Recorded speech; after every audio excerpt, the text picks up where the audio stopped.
Nis hálar híomh na láimhe clé gon deis tá na rognaí ar fad ó thaobh bainistiú do bhlag.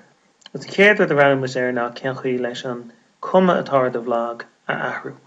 Déantar é seo faoin rá cosúlacht, sé dóigh gur droch aistriúchan é sin, ach téamaí nó themes an tanamatá ar an áit a thugrainn tú suas na daithníí agus an tló agus rudí mar sin.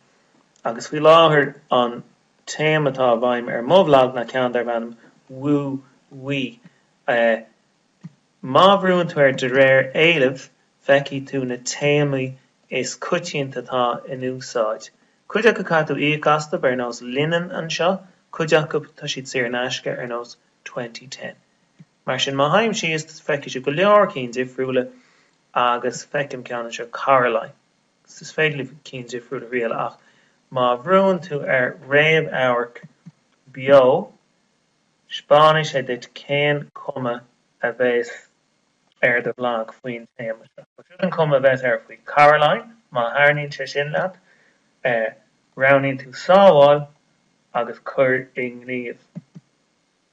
Agus anois ba mó bhlag ag úsáid an téama sin anois. Agus bhfuil an cuma atá air áil a rís trí clic ar anam an bhlag agus tá sé sin is dóigh meastar deas. Nis, ba me géirí mo chéad iontráil a scríomh anois agus déanamh sin faoin géad bhí seán eile.